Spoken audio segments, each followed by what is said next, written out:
Okay, this is a response to a statement by Nev and Ryan, said that in the current 1.9 versions, Minecraft gets tracked client-side.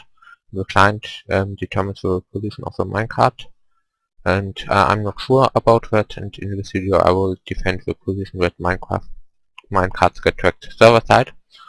First a little bit about methodology.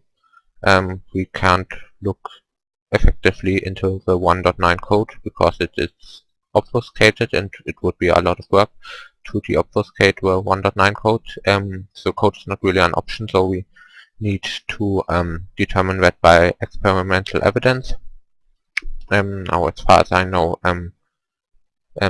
I asked Nev and Ryan if there's any direct experimental evidence for the idea that minecarts get tracked client-side, and he said no, and I will just show some experimental evidence for the position that minecarts get tracked server-side, and yeah, that's what this video will be about.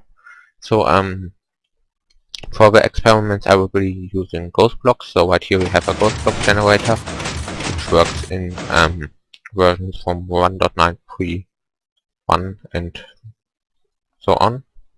I don't want to go in how this really works. I mainly want to talk about minecarts.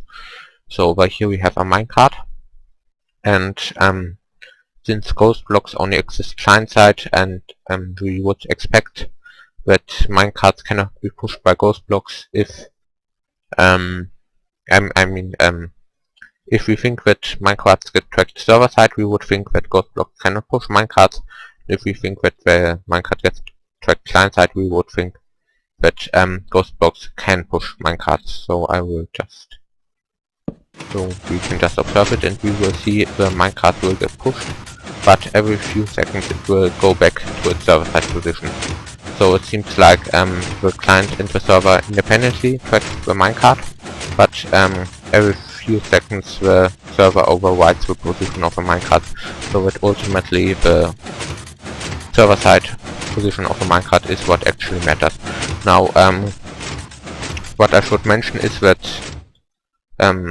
this is not really the statement that Nev and Ryan made, because he was mainly talking about minecarts where a player is sitting in. So right here, no player was sitting in the minecart, and therefore it was of course tracked server-side, because it wouldn't make sense to have any specific player track the minecart. But even if I sit in the minecart, it still works the way that it warps back every now and then, which means that the minecart gets tracked server-side, and the server has the most important opinion about the position of the minecart, basically. So the server ultimately gets to determine the position of the minecart. Now there isn't any direct empirical evidence that the position of the minecart gets tracked client-side, but apparently somebody noticed that elevators using minecarts are unreliable in 1.9 snapshots, and this led them to assume that the minecarts get tracked client-side because elevators are unreliable. So what I did right here is I would just put some ghost blocks into the elevator, and if the minecart really has problem with ghost blocks and gets tracked client-side, then this would break the elevator and would make him less reliable. But even if I have ghost blocks in there, then the elevator still works fine like normal. So and this would lead me to conclude that the unreliability of elevators does not come from the fact that minecarts get tracked client-side, because if you introduce client-side effect, which would definitely break the elevator still works. So I think if the elevators are unreliable, that's something different than the client tracking the minecart, and I think that this gets tracked server-side. That's everything in this video. Bye.